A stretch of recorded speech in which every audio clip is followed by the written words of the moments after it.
continued from Why Did a King Replace His Queen? For several long moments, no one in the royal court dared to speak. The king's expression hardened. The laughter that had filled the banquet hall only moments before had vanished, replaced by an uneasy silence. Hundreds of eyes watched him, careful not to meet his gaze for too long. King Ahasuerus was not merely a husband whose request had been refused. He was the ruler of the largest empire on earth. And now, before princes, generals, and governors from every corner of his kingdom, his authority had been challenged. Whether Queen Vashti refused out of dignity, conviction, or for reasons the scriptures do not explain, the Bible simply records the event without describing her motives. What mattered was not speculation, but the consequence of her decision. The king called for his closest advisors, men who understood both Persian law and the customs of the empire. Among them was Memucan, who stepped forward and spoke with confidence. "Your Majesty," he began, "Queen Vashti has done wrong, not only against the king, but against all the officials and all the peoples of the provinces." The room remained silent as he continued. "If this becomes known throughout the empire, wives everywhere will despise their husbands, saying, 'King Ahasuerus commanded Queen Vashti to appear before him, and she did not come.'" His words appealed not only to the king's pride, but also to the fear that disorder might spread throughout the empire. Memucan proposed a solution. Queen Vashti should no longer appear before the king. Her royal position should be given to another woman, someone better than she. The suggestion pleased both the king and his advisors. Soon a royal decree was written according to the laws of the Medes and Persians, laws that once established could not be easily revoked. Messengers rode out from Susa carrying copies of the decree in many languages, traveling across mountains, rivers, deserts, and fertile valleys. Every province received the king's command, and with that, a queen disappeared from history. Months passed. The music of the great banquet faded into memory. The palace returned to its daily rhythm. Courtiers hurried through marble corridors. Scribes copied official documents onto carefully prepared scrolls. Gardeners trimmed fragrant hedges beneath the warm Persian sun. Life continued. Yet something inside the palace had changed. The royal throne beside the king remained empty.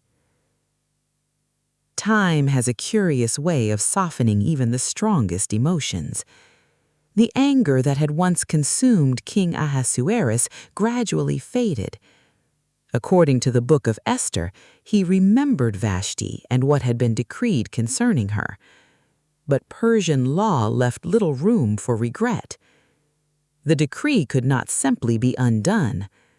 The throne still needed a queen. The king's attendants proposed an extraordinary solution. Messengers would travel throughout the empire searching for beautiful young women. Those chosen would be brought to the royal palace in Susa.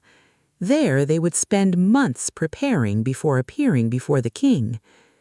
From among them, one would become the next queen of Persia.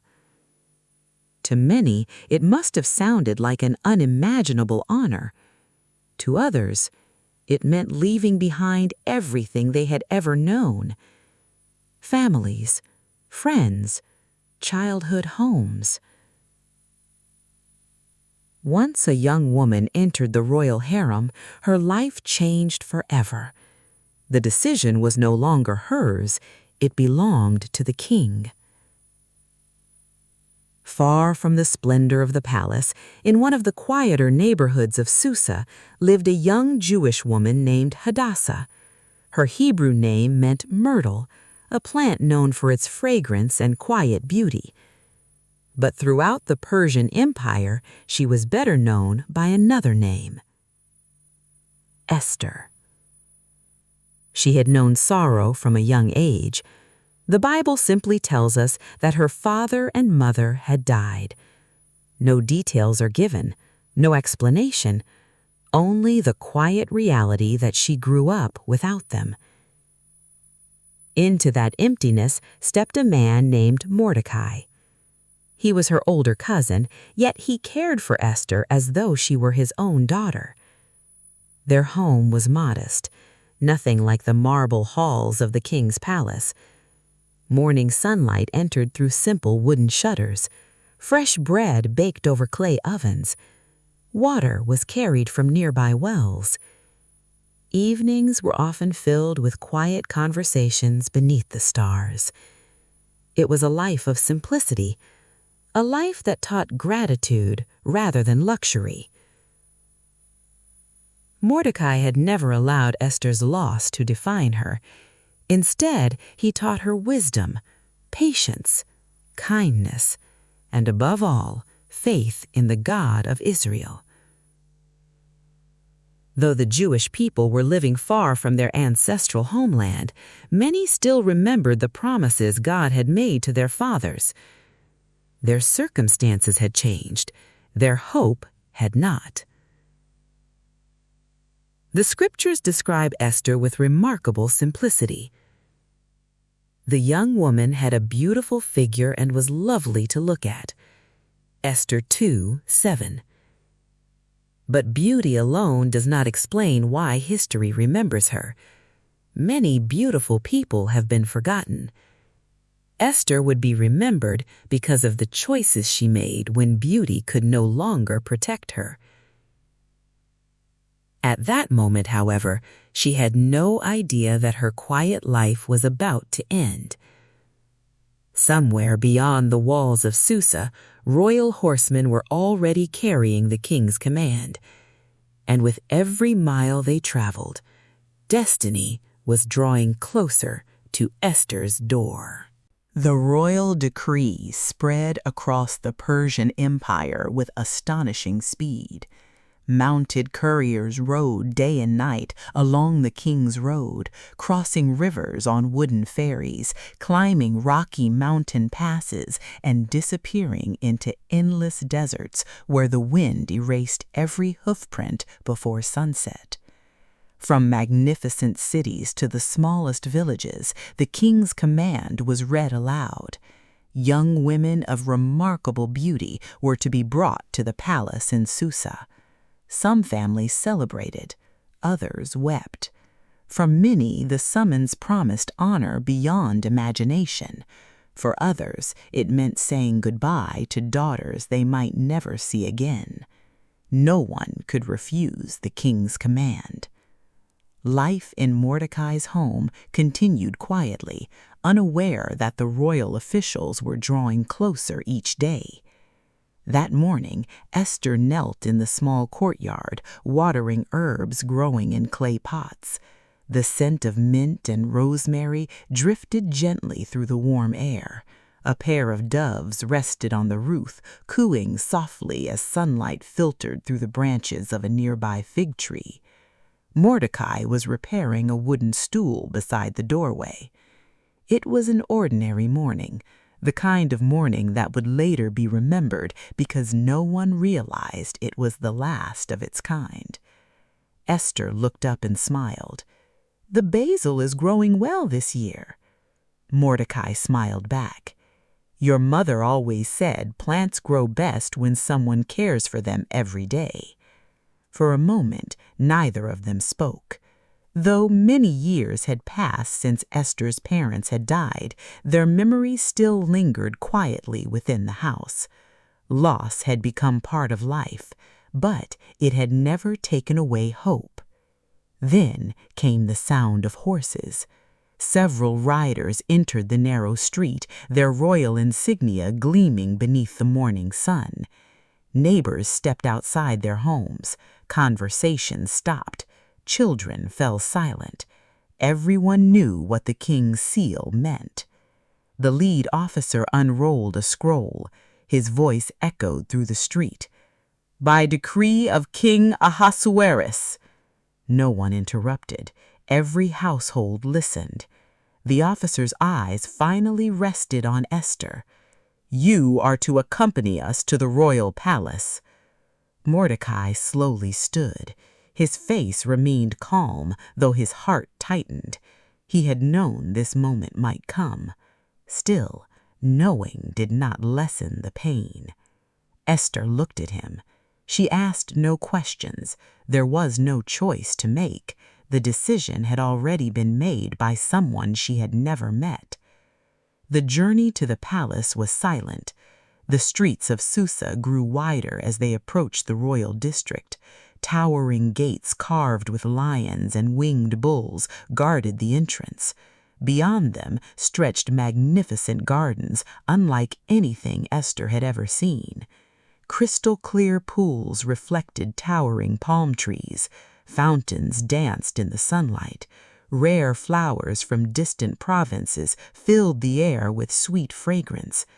The palace itself seemed almost impossible. Massive columns rose toward the heavens, their tops decorated with graceful carvings of bulls and lions. Walls of glazed brick shimmered in shades of deep blue, emerald green, and brilliant gold. Everything spoke of wealth. Everything spoke of power. Yet Esther felt no excitement, only uncertainty. She quietly whispered a prayer in her heart.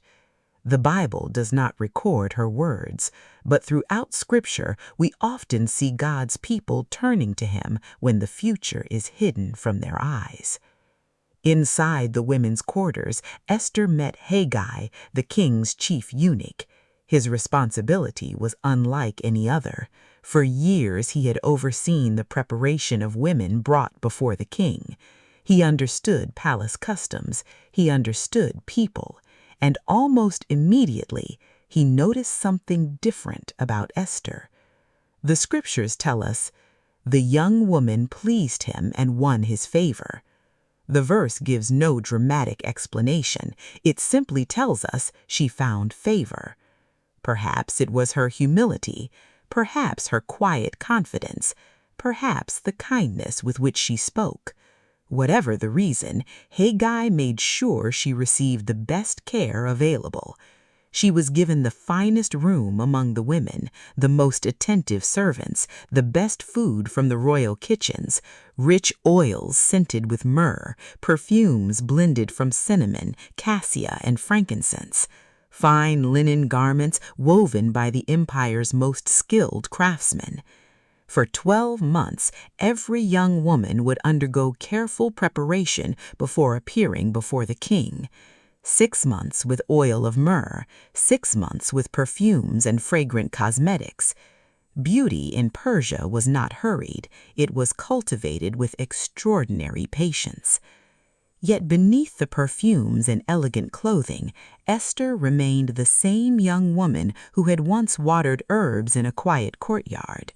She remembered Mordecai's words, she remembered her people, and she remembered the God who had guided Israel through generations of uncertainty. Before Esther left home, Mordecai had given her one important instruction: do not reveal your people or your family. She obeyed, not out of fear, but out of trust.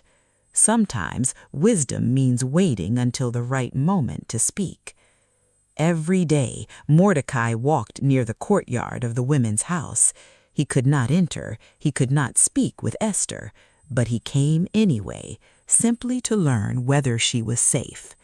Perhaps he caught only a distant glimpse of her walking beneath the palace gardens.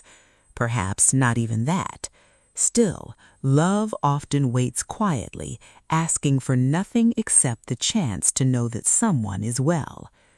Neither Mordecai nor Esther could have imagined that every step bringing her deeper into the palace was also bringing her closer to the purpose God had prepared long before either one of them was born. The seasons passed almost unnoticed behind the walls of the royal palace.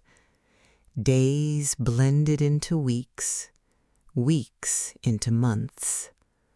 The women followed the same quiet rhythm each morning. Servants brought fragrant oils and polished alabaster jars.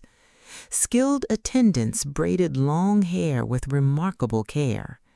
Fine linen garments were prepared for each season, while musicians played softly in distant courtyards, their melodies echoing beneath towering stone columns. To an outsider, it might have looked like a place of endless luxury, yet many of the young women quietly missed home. Some longed for the laughter of younger brothers. Others remembered the scent of bread baking in their mother's kitchens. Even the most beautiful palace could not erase the ache of unfamiliar walls. Esther rarely spoke of her own past. She listened more than she talked. She treated every servant with kindness and every woman with respect. Without realizing it, she became someone others trusted, not because she sought attention, but because humility often shines brighter than jewels. Each evening, as the desert sun dipped below the western hills, warm shades of gold and crimson painted the palace gardens. Esther often stood beneath the shade of a tall cedar tree, watching birds return to their nests. The palace was filled with voices, yet she had never felt more alone. Sometimes God's greatest preparations happen in seasons that feel painfully ordinary. Nothing spectacular seemed to be happening, no miracles, no visions, no dramatic signs from heaven, only waiting. But waiting has always been one of God's classrooms. Outside the palace, Mordecai continued his daily routine. Every morning he passed through the busy streets of Susa until he reached the courtyard near the women's quarters. Merchants filled the marketplace with colorful fabrics from Babylon, spices from Arabia, and carved ivory from distant lands. Children laughed as they chased one another between crowded stalls. Life continued as though nothing extraordinary was unfolding. Yet every day, Mordecai looked toward the palace gates, not because he expected to see Esther, but because love refuses to stop caring simply because it cannot be seen. The Bible tells us, every day he walked back and forth near the courtyard of the harem to find out how Esther was and what was happening to her. Esther 2:11. It is a small verse, easy to overlook, yet it reveals something deeply human. Faithfulness is often found in ordinary routines. Mordecai could not change Esther's circumstances. He could only remain near. Sometimes the greatest expression of love is quiet perseverance. At last, the day arrived. One by one, each young woman was called to appear before the king. According to Persian custom, each was allowed to choose clothing and jewelry before entering the royal chambers. Some selected the finest necklaces. Others chose brilliant gemstones or elaborate robes embroidered with gold thread. Each hoped something would make her unforgettable. When Esther's turn came, Hegai approached her gently. "You may choose whatever you wish." Esther looked around the room. Silks shimmered in every color imaginable. Crowns rested inside carved wooden chests. Necklaces sparkled beneath the morning light. Yet she reached for none of them. Instead, she accepted only what Hegai himself recommended. The scriptures quietly record, Esther asked for nothing except what Haggai advised. Esther 2:15. It is a remarkable detail. She did not trust appearances. She trusted wisdom. Perhaps that is why the next verse says something extraordinary. And Esther won the favor of everyone who saw her. Not only the king, everyone. There are moments in Scripture when God works so quietly that we almost miss him. The book of Esther never directly mentions the name of God, yet his hand seems to guide every event. A queen removed, a young orphan chosen, a faithful guardian waiting outside the gates. Separate moments, quietly moving toward one purpose. Esther herself still did not know why she had been brought to the palace. She believed she was simply obeying circumstances she could not control. But heaven often writes its greatest stories long before the people inside them understand what is happening. The evening air was warm as the palace servants lit hundreds of oil lamps throughout the royal halls. Their golden light flickered against polished marble, filling the corridors with a quiet glow. One by one, the young women who had spent months preparing were called before the king. Each entered with hope. Each wondered whether her future would be decided before sunrise. Some returned with joyful smiles. Others returned in silence, knowing they would never again live the life they once knew. Eventually, Esther's name was called. For a brief moment she closed her eyes. There was no family beside her, no familiar voice, no comforting embrace from Mordecai. Only the quiet assurance that the God who had guided her through every loss had not abandoned her now. She walked through the great halls of the palace. The polished floors reflected the light of countless lamps. Massive cedar doors opened before her. And then she stood before King Ahasuerus.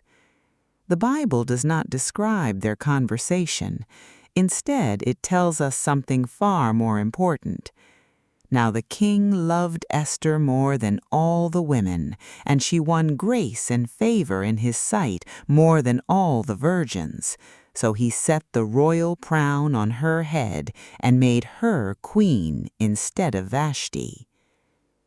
The orphan had become queen, not through ambition, not through power, not through wealth, but through a path she never could have planned.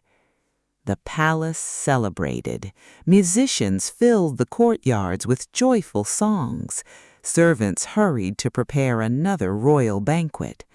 The king proclaimed a feast throughout the empire in Esther's honor and granted gifts to many of his people. To everyone watching, this looked like the happy ending, but it was only the beginning. Because somewhere beyond the palace walls, a danger was already growing, a danger neither Esther nor the king could yet see. And the young queen, now wearing Persia's crown, had no idea that one day the lives of her entire people would rest upon a single decision she would have to make. Sometimes God places us where we do not yet understand why. Only later do we realize that what seemed like an unexpected detour was in fact preparation. The book of Esther is remarkable because it never directly mentions the name of God, yet his presence can be seen on every page. In a queen's refusal, in an orphan girl's quiet faith, in the timing of events that no human being could have arranged. What appears to be coincidence becomes providence when seen through the eyes of faith. Centuries later, another young Jewish woman would receive unexpected news that would change the course of history. Her name was Mary. Through her, God would send Jesus Christ, the promised Savior, not only for Israel, but for the whole world. Esther did not know that she was part of that greater story. Yet, by preserving the Jewish people in the days to come, God was also preserving the nation through whom the Messiah would eventually be born, according to his promises. History often remembers kings. The Bible often remembers those who quietly trusted God. Perhaps that is why Esther's story still speaks to us today, not because she lived in a palace, but because she remained faithful when she could not yet see the purpose of her journey. And sometimes the most ordinary act of faith becomes part of a story only God can write. To be continued. Will Esther risk her life to save her people? Or will fear silence the only voice that can stop a coming disaster?